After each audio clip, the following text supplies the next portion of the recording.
Cumprimentamos a todos com a paz de nosso Senhor e Salvador Jesus Cristo. Estamos iniciando mais um EBD na TV. Eu sou o pastor Henrique, morava em Imperatriz, Maranhão, agora moro em Americana, São Paulo. Se você deseja nos convidar, entre em contato conosco. Meu telefone ainda é o mesmo, DDD 99 do Maranhão, e o telefone 991520454. Telefone da minha esposa, irmã Edna, aqui de Americana, DDD 19, e o telefone 98448-2187. Meu e-mail, Henrique, LHAS, são as iniciais do meu nome, Henrique, LHAS, @hotmail.com.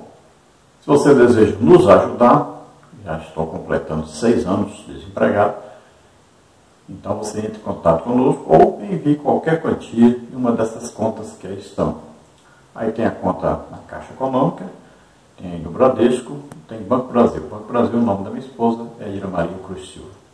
Aí você vê o Pix 331-957-816-20, que é o meu CPF, é do Banco Bradesco de Imperatriz, Maranhão. Quero te pedir que dê aí um like no vídeo, um joinha aí, e também se inscreva aí no nosso canal. Aí você clica aí, depois clica naquele sininho lá para ele ficar bonitinho, porque assim você estará recebendo todos os vídeos que nós colocamos aqui à disposição, tanto das visitas que nós fazemos nas igrejas, quanto também das aulas da Escola Bíblica Dominical. E você dando esse joinha aí, estará nos ajudando para a divulgação dos vídeos. Passe esse link desses vídeos para outras pessoas, passe nos grupos aí, para que eles também possam assistir. Se você deseja entrar em um dos nossos grupos do WhatsApp para receber aí o PowerPoint de todas essas figuras que eu uso aqui nos vídeos, os slides da lição, então você é só entrar para o meu telefone aí e entrar em contato comigo, então eu colocarei o seu nome lá num dos grupos do WhatsApp. Não se preocupe, não é grupo de bate-papo, eu posto todas as coisas lá, mas não tem lá todo mundo postando as coisas. E também nós colocamos à disposição no nosso blog, tem a lição escrita, tem também os slides, que nós disponibilizamos gratuitamente a todos os irmãos. Então você pega gratuitamente no blog e quem está no grupo eu passo toda semana, inclusive PowerPoint, para todos poderem usar aí nas igrejas. Vamos então à nossa lição. Nós estamos estudando aí neste trimestre, nas revistas da CPAD, os valores do Reino de Deus, a relevância do Sermão do Monte para a Igreja de Cristo. E nós temos como comentarista deste trimestre o pastor Osiel Gomes, que é pastor presidente em Tirirical, São Luís, Maranhão. Hoje nós estaremos estudando a lição de número 4, que tem como título Resguardando-se de Sentimentos Ruins. Nós vamos ver nesta lição os seguintes tópicos e subtópicos. No tópico 1, o Evangelho não é antinomista. Subtópico 1, o que é antinomismo? Subtópico 2, a lei e o Evangelho. Subtópico 3, legalismo versus antinomismo. No tópico 2, nós temos a cólera é o primeiro ato para o homicídio. Subtópico 1, Jesus e o sexto mandamento. Subtópico 2, a cólera no contexto bíblico. Subtópico 3, o valor da pessoa humana. No tópico 3, nós veremos a oferta do altar e a desavença. Subtópico 1, a oferta do altar. Subtópico 2, evitando a desavença. Então nós vamos ver nesta lição aí essa diferença entre aquele que quer seguir à risca a lei e aquele que acha que a lei também não precisa ser seguido nada. Também vamos ver aí sobre o não matarás. Aí nós vamos relembrar aí sobre isso, que envolve também aborto, eutanásia, suicídio, né? Tudo tem a ver também, então, com isso.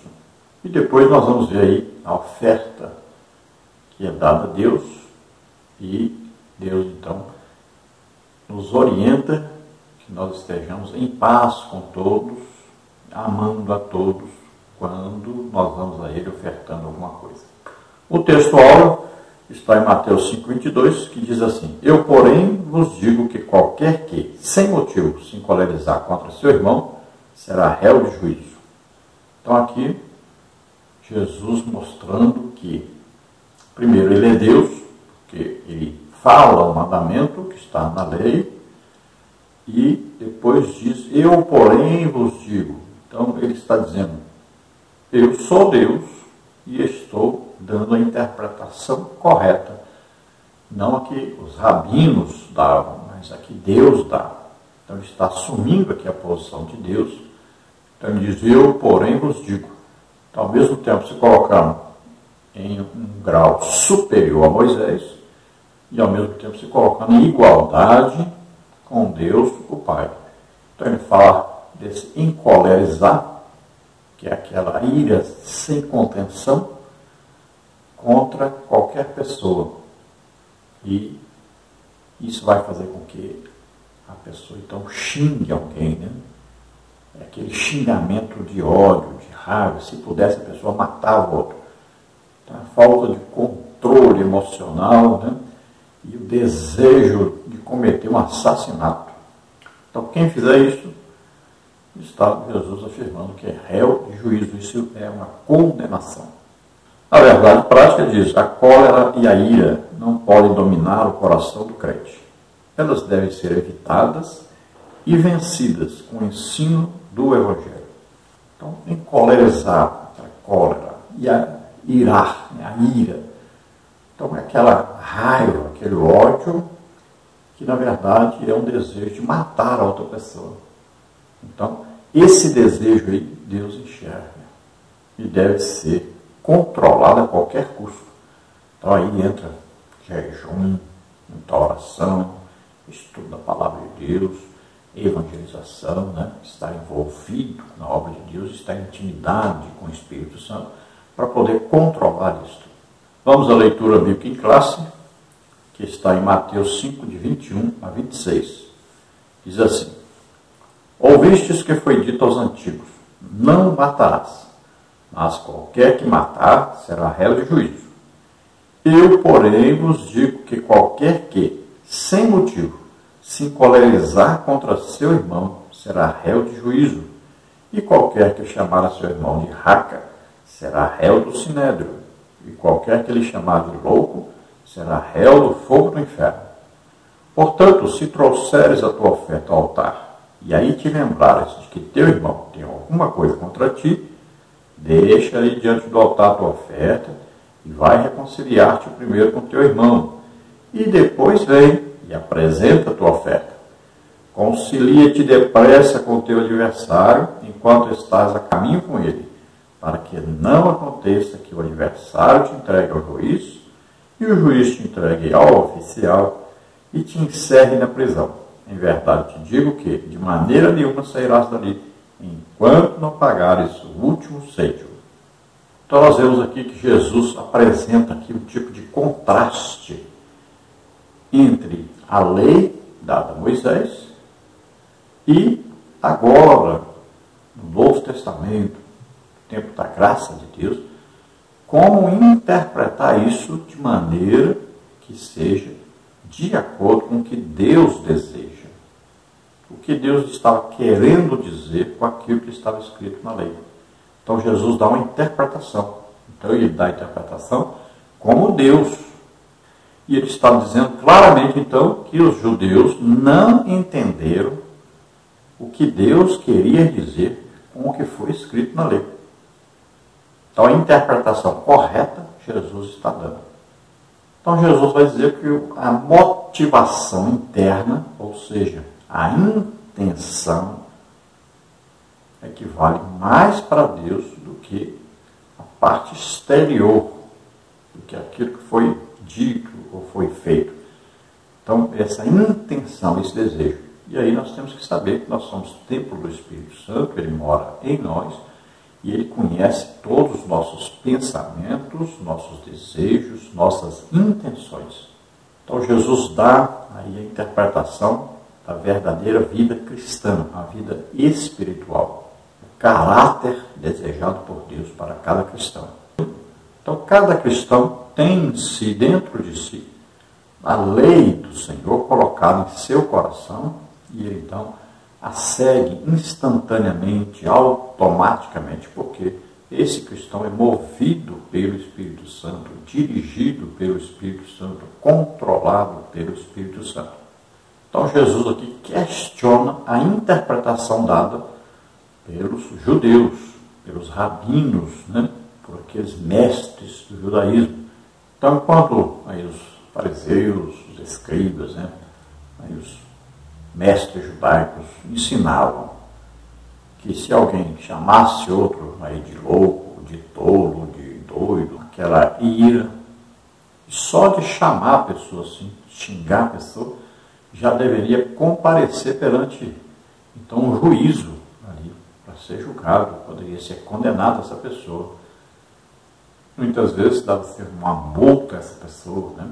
Muitas vezes também exigisse sacrifícios de animais.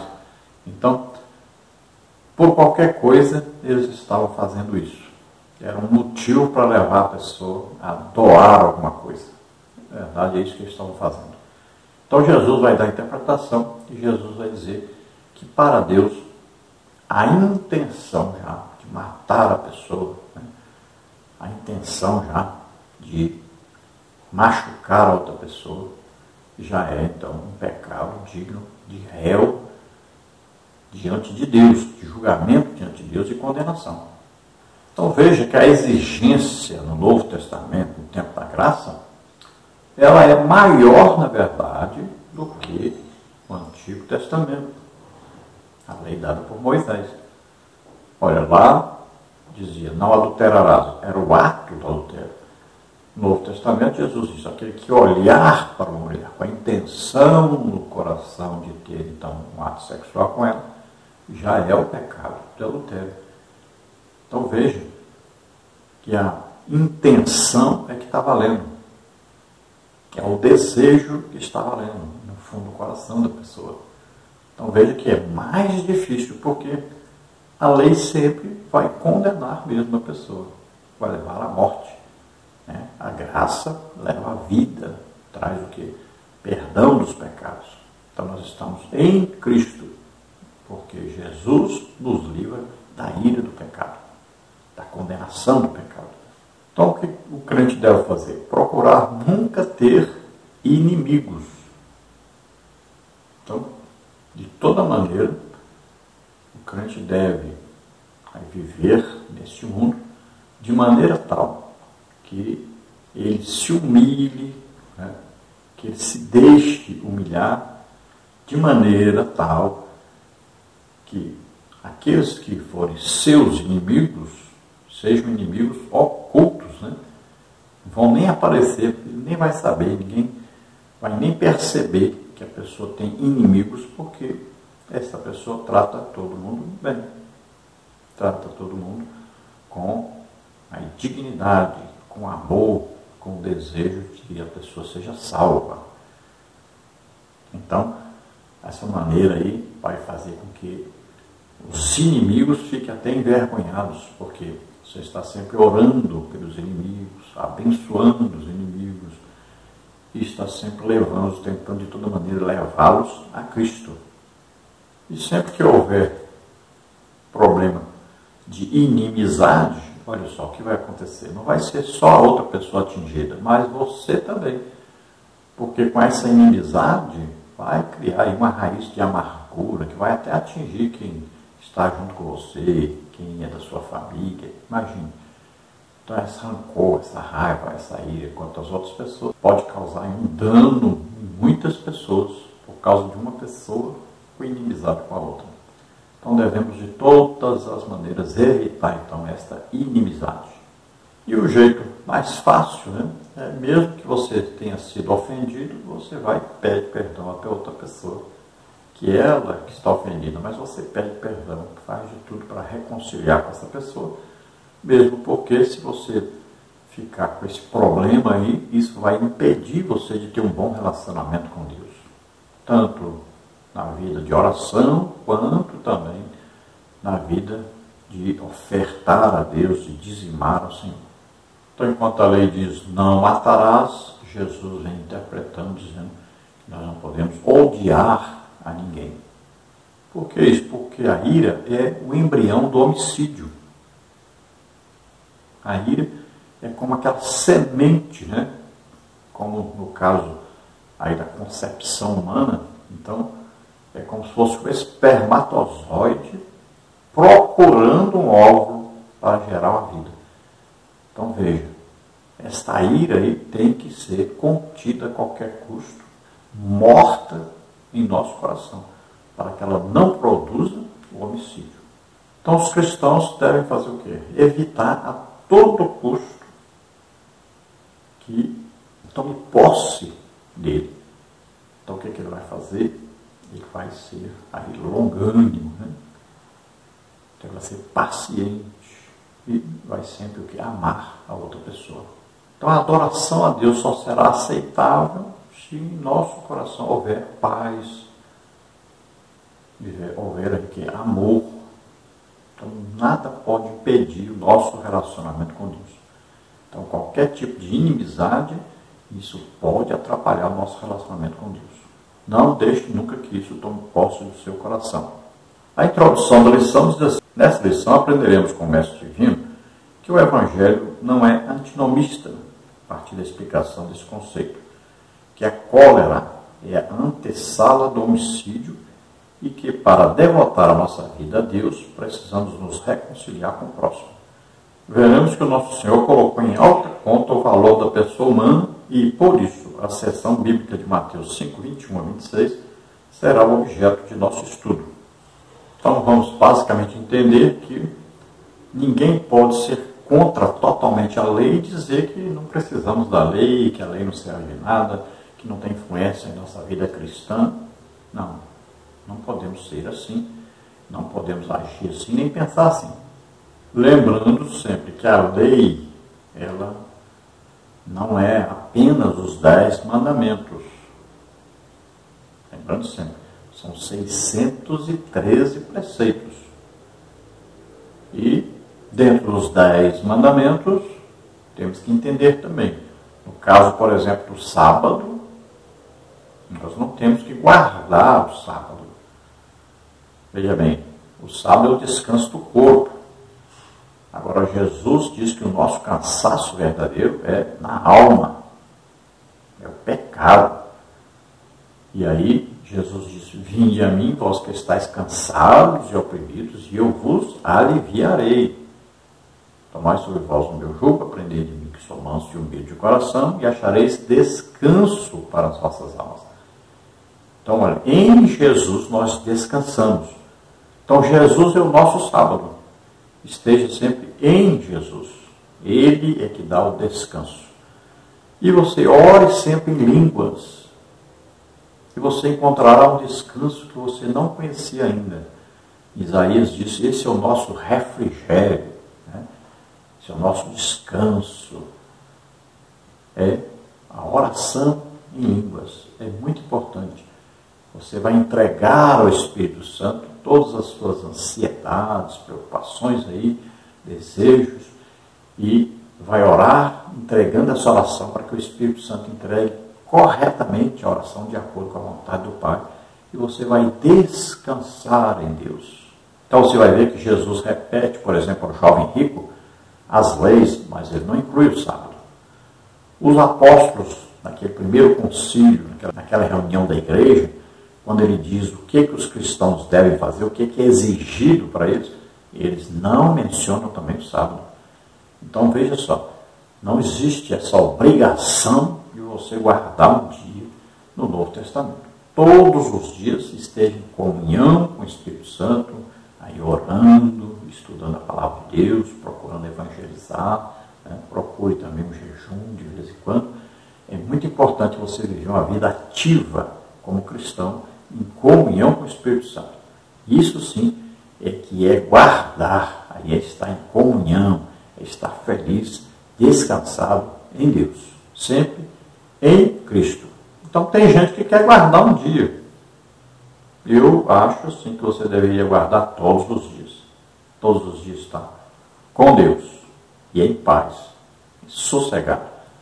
Sempre lembrando, Jesus alivia. Estando em Cristo, você está descansado e você está bem espiritualmente. Então devemos sempre nos lembrar. Aí as tábuas da lei, né? 2 tábuas.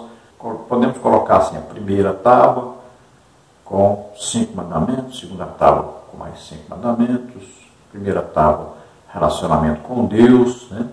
Então colocamos assim, amarás ao Senhor teu Deus de todo o teu coração, de todo o teu entendimento, né? Aí nunca adorar outro Deus. Então coloque isso aí na primeira tábua como amor a Deus.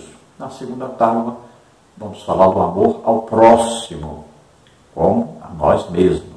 Lembrando que se você não amar a si, você não vai amar ao próximo como a si mesmo, senão não vai dar certo. Se você se odeia, você vai odiar o próximo. Então, aí, primeira tábua, amor vertical, amor com relacionamento com Deus. E segunda tábua, amor ao próximo como a si mesmo. Então, relacionamento entre homens, uns com os outros, né? Então, esse relacionamento aí, que vai trazer a nós, então, o verdadeiro cristianismo, o verdadeiro viver de acordo com o que Deus deseja para nós. Alguns podem interpretar e botar mais mandamento, botar 6 na segunda tábua e tal, mas, basicamente, devemos entender assim, Jesus resumiu tudo no amor, né, aí os profetas, a lei, tudo resumido no amor. Então, amor a Deus, em segundo lugar, amor aos outros, como a si mesmo. Então, esta é a primeira parte dos vídeos. Lembrando que nós gravamos em 3 partes, aproximadamente 20 minutos, 25 minutos. Depois, juntamos tudo em uma parte só. Lembrando também que todos os slides, as figuras ilustrativas, nós disponibilizamos aí no nosso blog e também passamos nos grupos do WhatsApp. Se você deseja fazer parte de um grupo, entre aí, nosso telefone está aí e nós colocaremos você em um desses grupos. Iniciando então a segunda parte dos vídeos, lembrando que depois nós juntamos tudo em um vídeo só, ali na quinta-feira. Então, todos os estudos, escritos e slides estão em nosso blog gratuitamente e nos nossos grupos. Você procura entrar em um deles, entre em contato comigo, para que você receba também o PowerPoint dos slides. Vamos então ao primeiro tópico. O Evangelho não é antinomista. Subtópico 1. O que é antinomismo? A palavra nos fornece a própria definição, constituída do grego anti, que quer dizer contra, e nomos, lei, diz respeito a tudo contrário à lei, normas e regras. A palavra traz a ideia de que os cristãos não precisam obedecer à lei moral do Antigo Testamento. Defensores antinomistas dizem que a lei não teve origem em Deus Pai e que, por isso, ela deve ser rejeitada. Aos que dizem que Deus havia determinado por decreto a existência do pecado, de modo que jamais se pode evitá-lo. Por isso, não há razão para a existência da lei. Por fim, outros ainda defendem simplesmente que a lei é oposta ao Evangelho. Entretanto, veremos que esses ensinos violam as Escrituras e que o antinomismo é um desvio da palavra de Deus. Romanos 6, 15 e 16. Então veja, talvez você nem sabia da existência desses antinomistas, mas existem. Então, quem sabe na sua própria igreja tem um ensino assim que o crente não precisa guardar nada, obedecer nada. Em muitas comunidades ditas cristãs, nós vemos pessoas ensinando, né, e vivendo como se não houvesse regra nenhuma, como se fossem donos realmente dos seus narizes aí, não tivessem nenhum compromisso com santificação. Vivem como querem, se vestem como querem, se comportam como querem, muitas vezes vivem em prostituição, em adultério, copiam todo mundo, a maneira de vestir, de falar, de agir, de se divertirem, e se dizem cristãos. Muitos estão até vivendo em pecados terríveis e dizem ser cristãos. Então, para eles, a lei não existe não é dada por Deus, não precisa ser guardado nada que está na lei. Mas nós vemos que o próprio Jesus cumpriu toda a lei. Então, só isso aí já deveria bastar para que todos voltassem a pensar corretamente, né? Analisassem. Se a lei não veio de Deus, por que Jesus a cumpriria, a guardaria, a praticaria? Então veja bem que a lei, ela existe exatamente para nos aproximar de Deus, para nos conduzir sempre a Jesus Cristo. A lei veio mostrar o pecado, veio revelar a ofensa que fazemos a Deus todas as vezes que quebramos um desses mandamentos, uma dessas ordenanças. Isso vai nos conduzir a Cristo. Então nós vamos nos corrigindo sempre que as leis, né, nos condenarem. Então nós vamos o quê? Buscar Jesus. Com a presença de Jesus em nossa vida, com a proximidade de Jesus conosco, nós vamos o quê? Deixando, abandonando, combatendo e vencendo todos os pecados que são as desobediências, exatamente à lei, à palavra de Deus, às ordenanças de Deus para nós. E a Bíblia é bem clara, olha, sem a santificação ninguém verá a Deus. Sede santos, porque eu, Senhor, sou santo, é o que diz a palavra de Deus. Olha aí, Tessalonicenses. Esta é a vontade de Deus, a vossa santificação, que vos abstenhais da prostituição. Então está bem clara a palavra de Deus nesta exigência de nos guardarmos, de combatermos o pecado, de sermos santos. E aí é todo um processo de santificação em nossa vida cristã. Olha, Paulo diz que a lei é santa, e o mandamento é santo, é justo, é bom. Então não há como falar isso que essas pessoas falam, como aceitar isso. Olha, Paulo pergunta, anulamos, pois, a lei pela fé? E ele diz bem claro, de maneira nenhuma. Antes, estabelecemos a lei. No tópico 2, vamos ver a lei e o evangelho. Conforme visto em lição anterior, Jesus não desprezou a lei. Em Mateus 5,21, vemos claramente isso. A expressão, ouvistes o que foi dito aos antigos, aponta para uma retrospectiva a um ponto da lei de Moisés. Diferentemente dos escribas e fariseus, nosso Senhor deu ênfase à autoridade da lei, que revelou a real intenção de Deus presente nela. Atente para o mandamento, não matarás. Êxodo 20, 13. Enquanto os escribas e fariseus interpretam este mandamento de maneira restrita ao ato literal de matar uma pessoa, nosso Senhor o ampliou e aprofundou, demonstrando que o homicídio tem início no coração do ser humano a partir da ira, do ódio, da cólera, conforme Mateus 5,22. Então veja que Jesus, como cumpridor da lei, e ele diz bem claro, não vim abrogar, mas cumprir, então ele ensina a verdadeira interpretação que existe da lei. Isso o quê? Da maneira de Deus, o que Deus queria dizer com a lei, o que Deus queria mostrar na realidade. Então Jesus vem trazendo a real interpretação da lei, a interpretação de Deus sobre aquilo que Deus mesmo escreveu. Se no Antigo Testamento dizia não matarás, né? Em Êxodo, capítulo 20, no Novo Testamento Jesus está dando interpretação, está dizendo que não é só o ato de matar a pessoa, mas também o que? O desejo que está no coração de matar a pessoa. E Deus olha exatamente essa intenção, e essa intenção já é o pecado de matar. No subtópico 3 nós temos aí legalismo versus antinomismo. O legalismo é uma atitude que se concentra na observância e prática rigorosa das leis como elemento determinante para uma comunidade alcançar o favor de Deus. Por outro lado, o antinomismo rejeita todo tipo de normas morais, deixando a pessoa livre para pecar.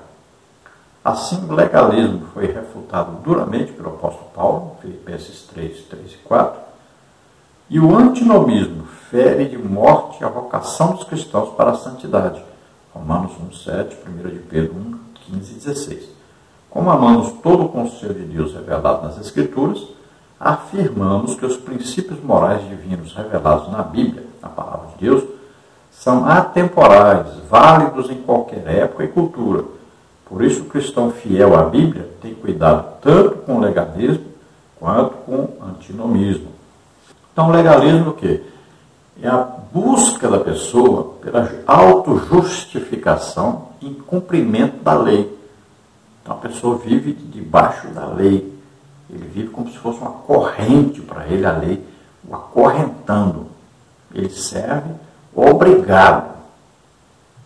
E o antinomismo é exatamente o contrário.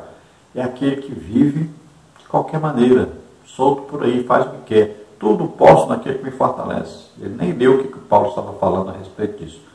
Mas acha que pode fazer tudo, viver do jeito que quiser, livre totalmente, pode pecar à vontade. Nós comparamos isso, né? Assim como 3 cachorros aí. Tem um cachorro que vive na corrente. Então, aquele cachorro que não pode sair da corrente. Se ele sair, ele foge, não volta mais. É um cachorro bravo, né? Então, vive amarrado na corrente. Então, a lei dele, a corrente, ele está preso ali. É aquele espaço que a corrente lhe dá, que ele pode andar só. Tem o outro, que é o vira-lata, que é aquele que anda sem lei. É aquele que vive andando por toda parte, quem der comida para ele, ele é amigo dele e vive para todo lado, ele vai lá e não considera ninguém como seu dono realmente, né? É um vira-lata. Então é esse que vive, é o antinomista que vive para qualquer lugar, vai para onde quiser, faz o que quiser, parece que não tem nome. Então é aquele crente que se esqueceu que Jesus o comprou com o seu próprio sangue. Então ele tem dom. Então existe o outro cão, que é aquele de raça pura, é aquele que ama o seu dono, obedece o seu dono, porque eu amo o seu dono. Então aquele você pode soltar, não precisa botar na corrente, pode soltar, ele vai até ali e volta, porque ele ama o dono, ele serve o dono, porque eu amo, o obedece porque eu amo. Então aí é o tipo do cristão, né? O cristão serve a Deus porque o ama, não é porque ele tem uma lei o acorrentando, e também ele não vive de qualquer maneira, pensando que pode viver no pecado, fazer o que quiser e está salvo. Então, tem que existir o quê? Um equilíbrio, né, na vida do crente. Ele não pode nem ser legalista e nem pode ser antinomista. Então, ele não pode nem viver debaixo da lei completamente e nem também ele pode viver solto completamente.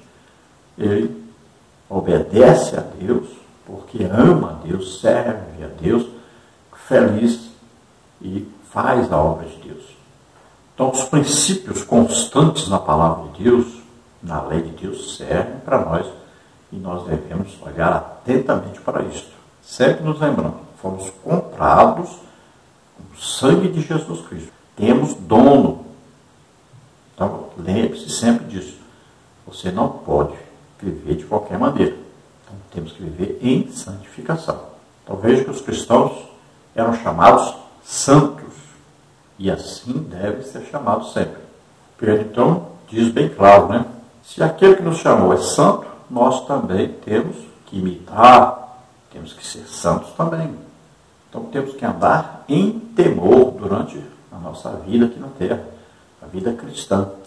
Sempre em temor a Deus, em obediência a Deus, em amor a Deus, procurando sempre nos santificarmos.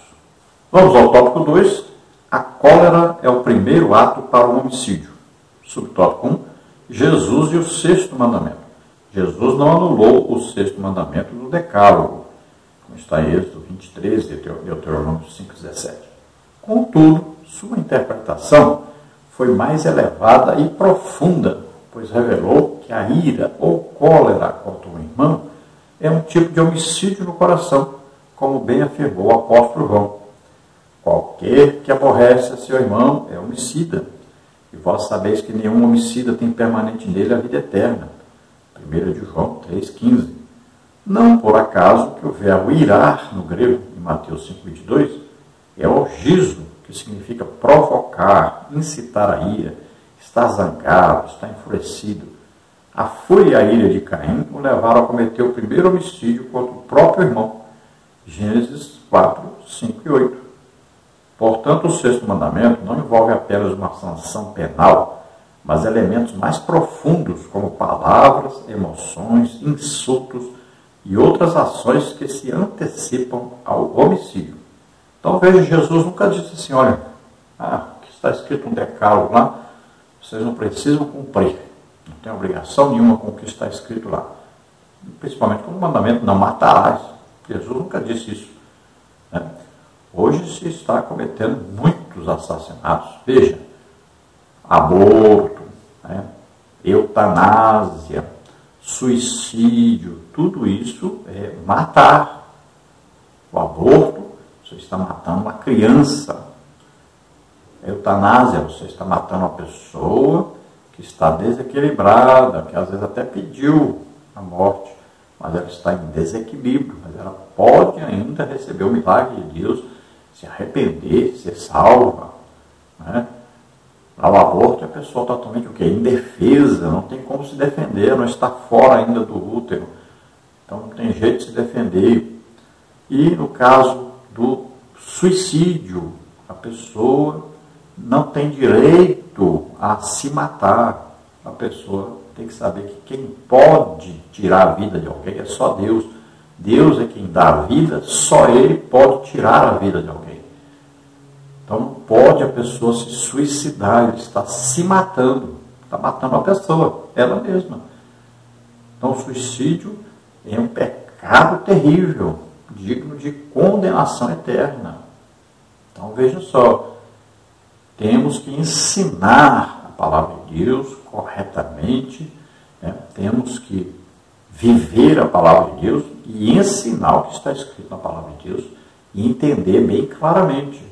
Nunca podemos tirar a vida de alguém, porque a vida pertence a Deus, é Deus que dá a vida, só Ele pode tirá-la.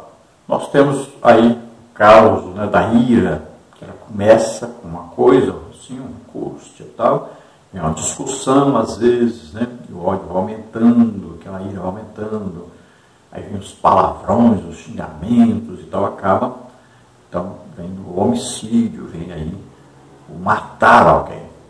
Veja só, Caim e Abel. Olha, a intenção do coração é que vale para Deus. Qual era a intenção de Abel? Abel queria dar sua própria vida a Deus, queria oferecer-se totalmente a Deus. Isso é a legítima adoração. É quando a pessoa dá a sua vida, oferece a sua própria vida a Deus. Sempre a adoração tem a ver com sacrifício. Então, é ofertar-se a si mesmo.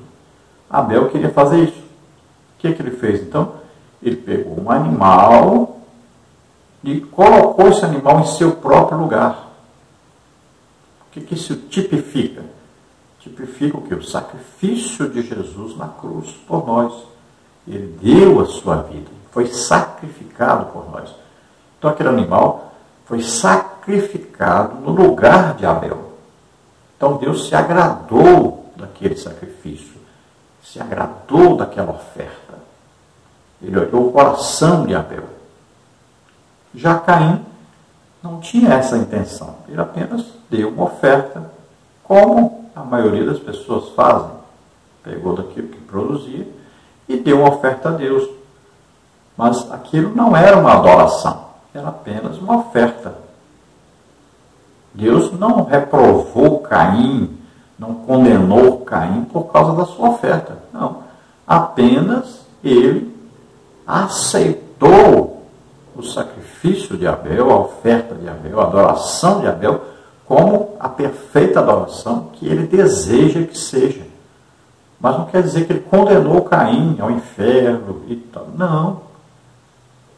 Mas o que aconteceu? Caim passou a odiar o seu irmão por causa da inveja do seu irmão que ofereceu um sacrifício que agradou a Deus.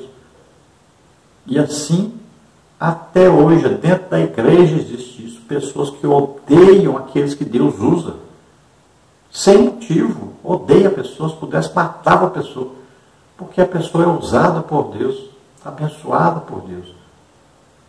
Veja só, uma inveja terrível, um ódio que cresce, porque aquela pessoa é usada por Deus. Porque Deus escolheu aquela pessoa para fazer uma obra através dela.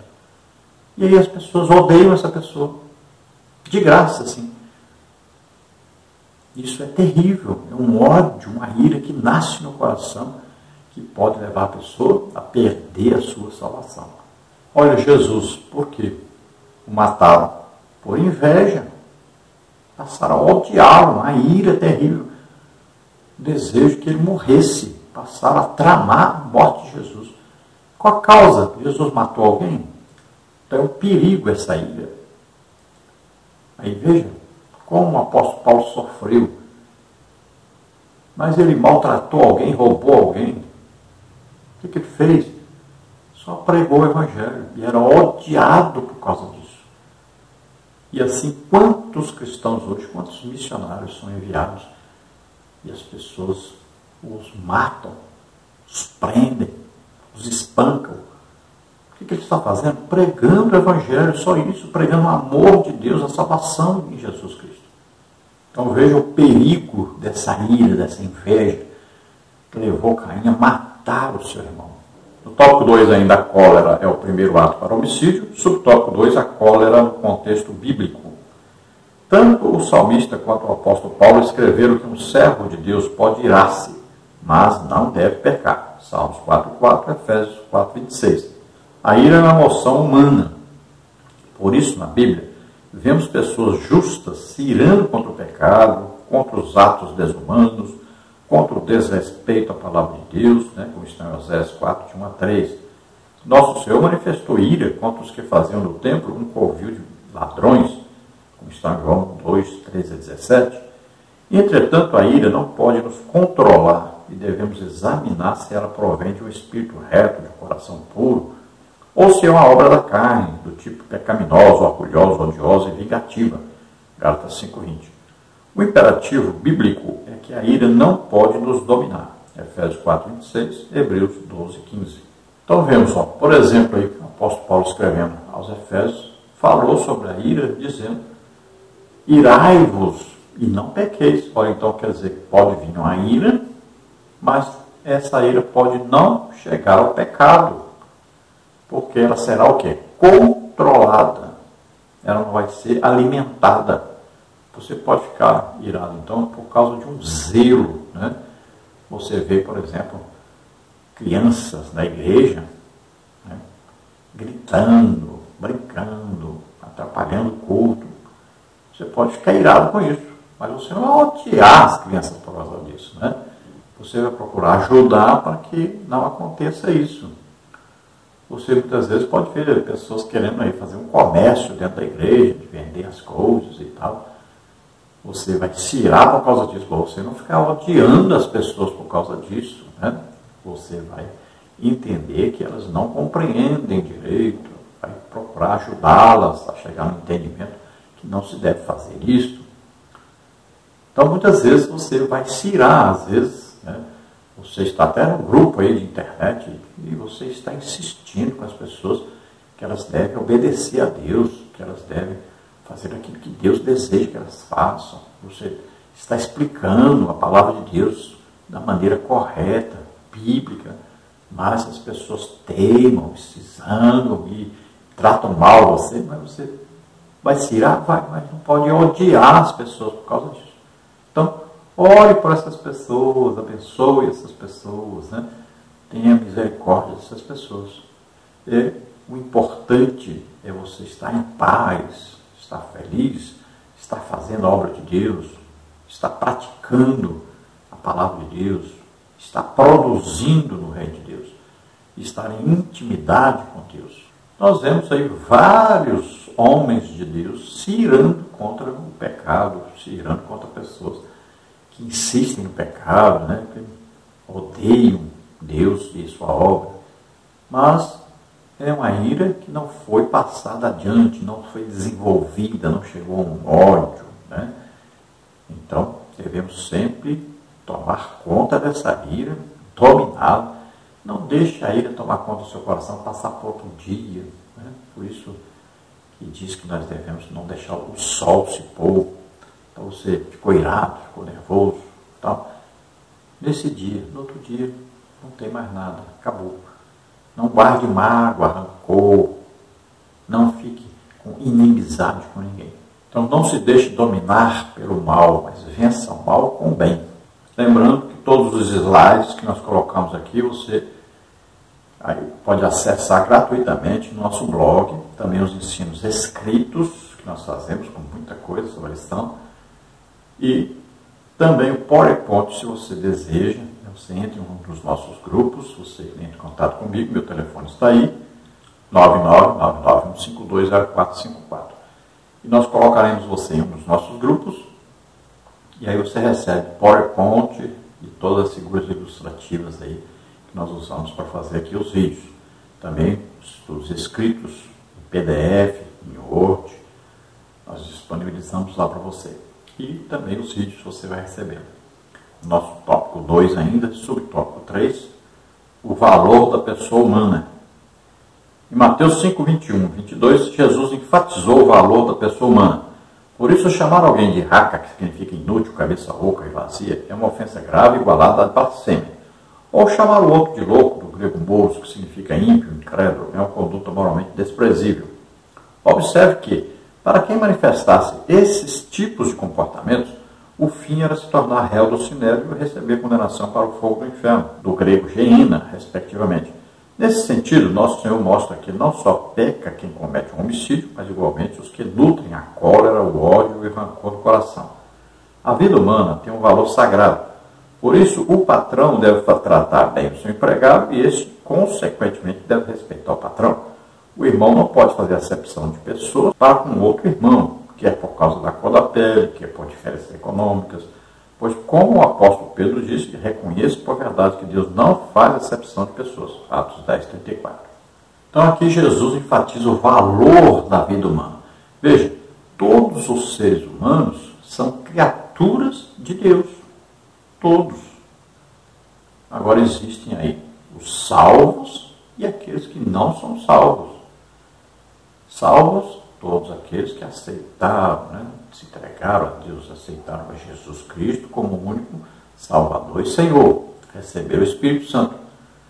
Então, Deus olha de si e sabe quem são os filhos de Deus? Aqueles que têm o Espírito Santo morando em si. E aqueles outros que não o fizeram são criaturas de Deus. Deus ama a todos e quer que todos sejam salvos. Veja bem, Jesus morreu por todos. Veja aí, 1 de João, diz que Jesus Cristo é a propiciação pelos nossos pecados, não só pelos nossos, mas de todo mundo. Então, todos. Ele morreu por todos. Quer que todos sejam salvos.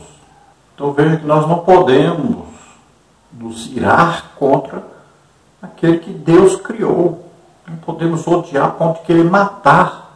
Esse desejo no coração de matar outra pessoa, isso nos leva à condenação, nós perdemos a salvação. É uma coisa muito séria. Então, esse irar não é o pecado, o problema é deixar que a ira tome conta. Aí cria o rancor, a mágoa, o desejo de matar outra pessoa. E isso faz com que a pessoa perca a salvação. E tem muito crente vivendo nessa situação. Está para perder a salvação. Por causa do ódio por alguma pessoa, um rancor, uma mágoa terrível. Então abandone isso imediatamente. E geralmente esse ódio, esse rancor, essa mágoa, leva a pessoa a xingar a outra pessoa. Leva sempre a pessoa a falar, às vezes, palavrão, contra essas pessoas. Então, tome cuidado com isso. Não deixe que a ira tome conta do seu coração, que o ódio tome conta, que o rancor, a mágoa tome conta do seu coração. E tome muito cuidado, porque isso pode atingir toda a sua família. Então, muito cuidado.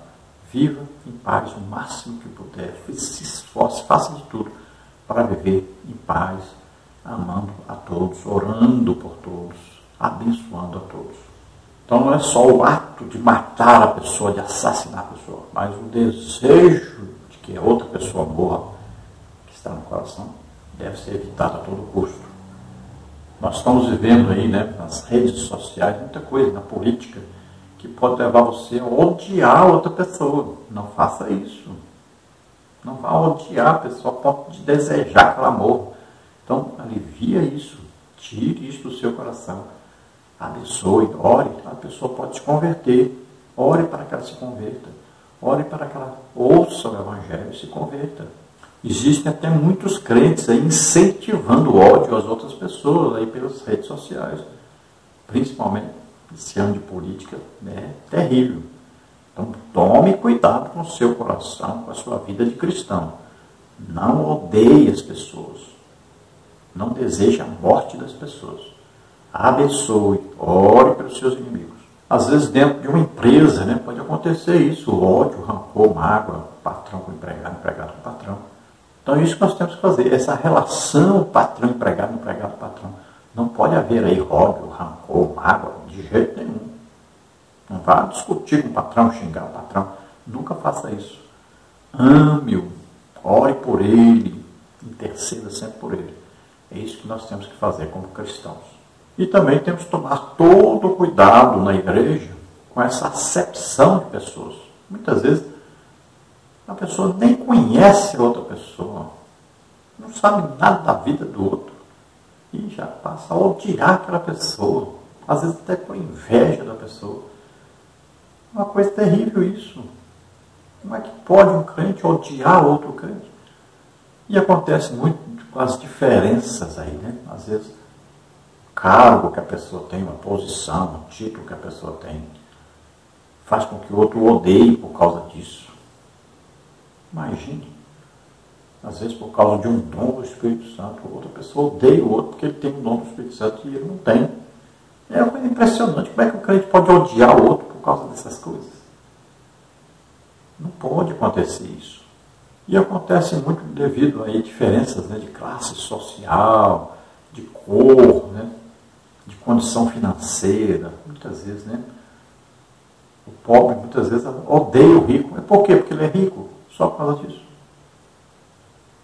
Então não pode acontecer isso. Ah, o irmão odeia o outro por quê? Porque o outro tem uma cor de pele diferente dele. Que é isso? Por que isso? Não pode odiar os outros assim. Então temos que evitar a todo custo esse ódio, essa mágoa, esse rancor, esse desejo que outras pessoas morram. Isso não pode acontecer de maneira alguma com o cristão. No tópico 3 nós temos a oferta do altar e a desavença.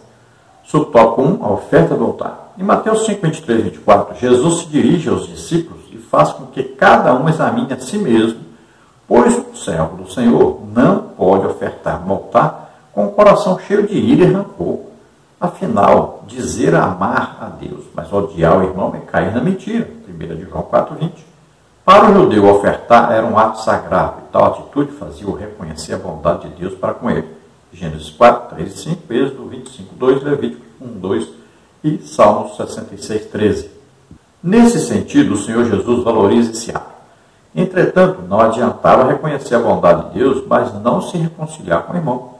Cabe ressaltar que o verbo grego para reconciliar é diasso, que significa mudar a mente de alguém, renovar a amizade com alguém. Ele é encontrado no Novo Testamento apenas uma vez, em Mateus 5, 24. Portanto, o ensinamento do nosso Senhor é claro, não há relacionamento correto com Deus sem relacionamento verdadeiro com o irmão.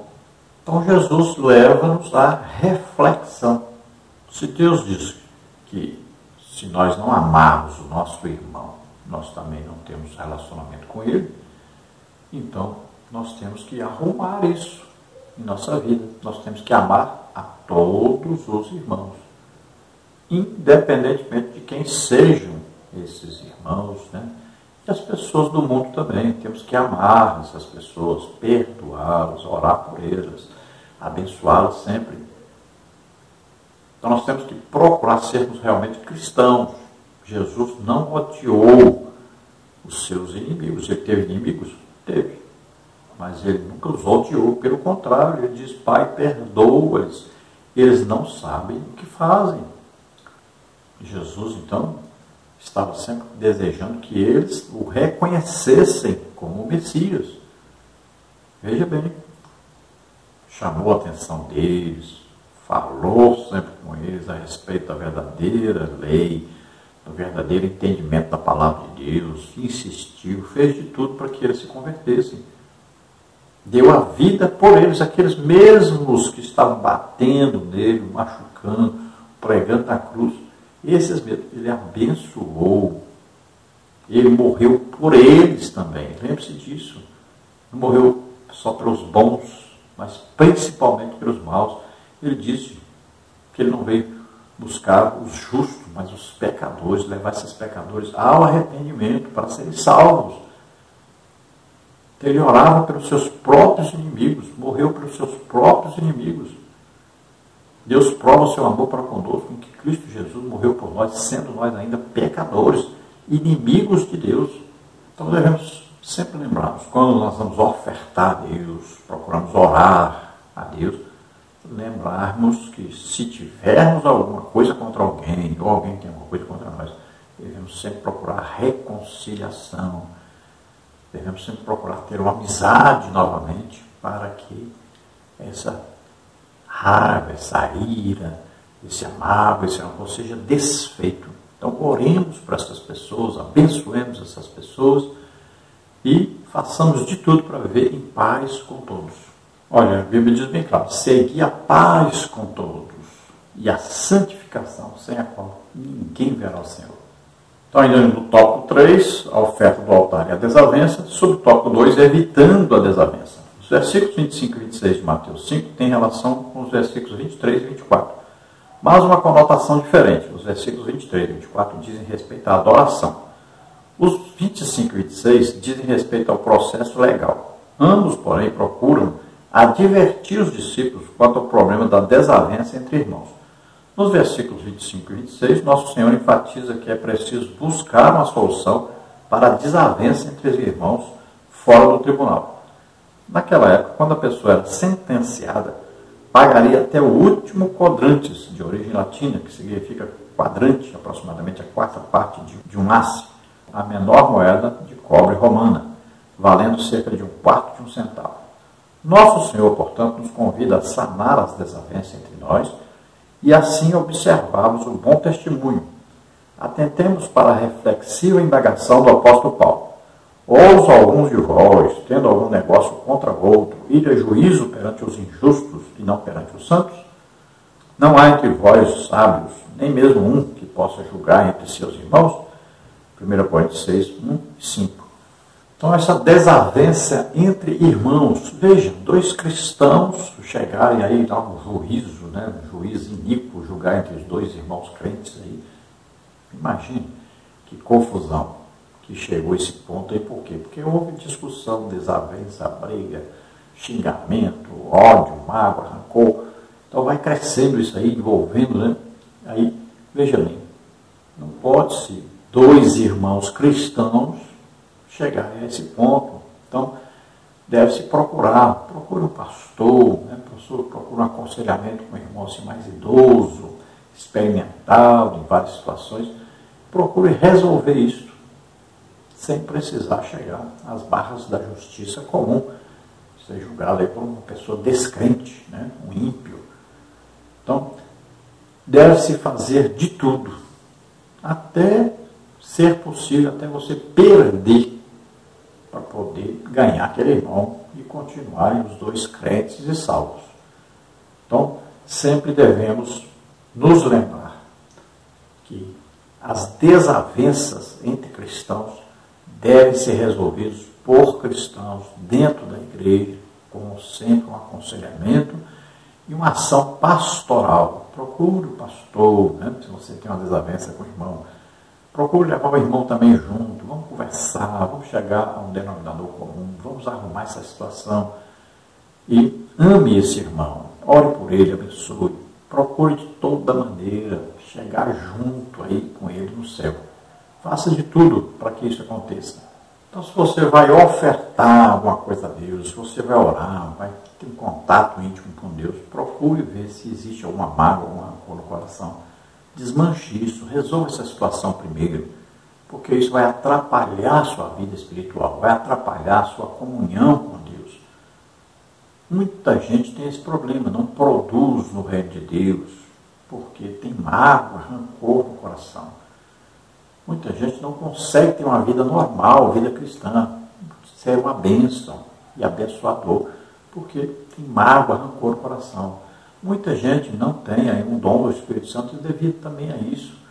Você não pode estar com a mágoa no coração, rancor, odiando as pessoas. Você tem que amar as pessoas.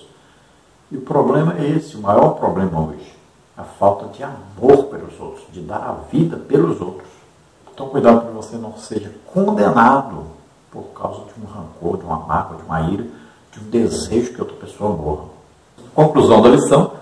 Como servos de Cristo que vivemos as verdades do Evangelho, não deixemos que pensamentos, palavras e ações firam o nosso próximo, nem deixemos que as desavenças tornem-se disputas entre nós. Em caso de desavenças e desentendimento, à luz das Escrituras, deve-se reconciliar-se imediatamente, seguir em paz com todos. Hebreus 12, 14. Pois é isso que o nosso Deus desejou quando escreveu, não matarás.